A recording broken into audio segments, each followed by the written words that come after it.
एक दिन एक बादशाह ने अपने वजीरों को बुलवाया और घोड़े पर सवार होकर खेतों की तरफ चला गया। वहां वो एक बूढ़े किसान को देखकर रुक गया, जो बुढ़ापे के बावजूद खेत में हल चला रहा था। और बादशाह ने किसान को इशारा किया कि वो अपने बैलों को रोक दे। फिर इसने कहा, बूढ़े आदमी, तूने आखिर वो क्यों न किया? बूढ़े किसान ने जवाब दिया, जनाब अली, मैंने तो वो किया, मगर खुदा की मर्जी ना थी। बादशाह ने दूसरी बार कहा, तुमने वो क्यों ना किया?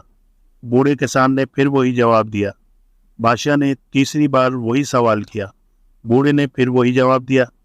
बादशाह ने अपनी बात जारी रखते हुए कहा, तुम देहात के लोग किसके साथ कारोबार करते हो? बूढ़े किसान ने कहा, खुद बादशाह के साथ। इस पर बादशाह ने पूछा, अगर बादशाह ना आए तो फिर क्या करते हो?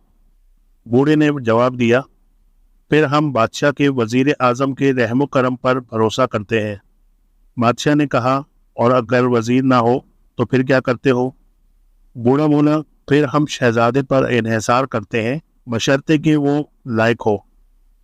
इसके बाद बादशाह ने अपना घोड़ा शहर की तरफ घुमाया और बूढ़े से कहा, कोई शख्स तुम्हारे पास आएगा और इस गुफ्तगू का मतलब पूछेगा, मगर जब तक तुम इससे खासी रकम वसूल ना कर लेना, ये राज ना बताना।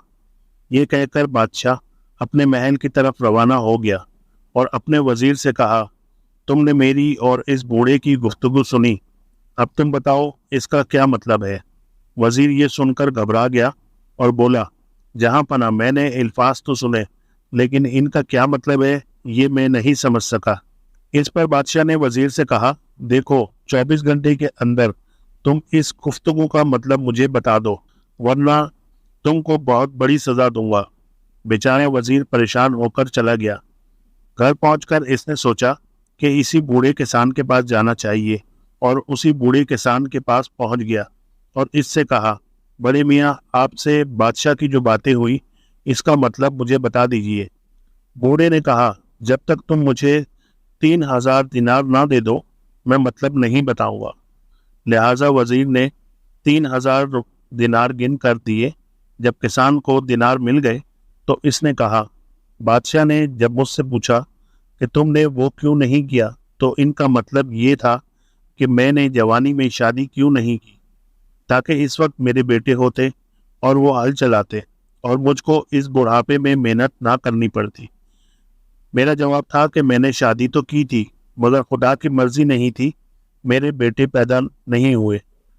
बादशाह के दूसरे सवाल का मतलब ये है कि मैंने दोबारा शादी क्यों नहीं की। इसका मैंने ये जवाब दिया कि मैंने दोबारा शादी की, लेकिन इस मर्तबा भी औलाद नहीं हुई। बादशाह के तीसरे सवाल का मतलब ये है कि मैंने तीसरी बार शादी क्यों ना की, और मेरा फिर वही जवाब था। इसके बाद बादशाह ने मुझसे पूछा कि तुम देहात के लोग किसके साथ कारोबार करते हो, और मैंने जवाब दिया कि बादशाह के साथ। हम देहातियों के लिए जुलाई का महीना सारे साल का बादशाह है, जब बारिश खूब होती है और हमारे खेत सैराब होते हैं और बीज से पौधे पैदा हो जाते हैं। फिर बादशाह ने सवाल किया था कि अगर बादशाह ना आए तो फिर क्या करते हो? तो मैंने जवाब दिया, अगर जुलाई में बारिश ना हो तो हम अगस्त पर भरोसा करते हैं, क्योंकि किसानों के लिए जुलाई के बाद अगस्त ही सबसे अच्छा होता है, जैसे बादशाह के वजीर। और जब बादशाह ने पूछा कि अगर वजीर ना हो तो फिर क्या करते हो, तो मैंने जवाब दिया कि हम शहजादे पर इन्हिसार करते हैं। ये सितंबर का महीना होता है, जिसमें हम बीज बोते हैं और मौसम बहार में ये पक जाते हैं। लिहाजा ये है मतलब इस गुफ्तगू का।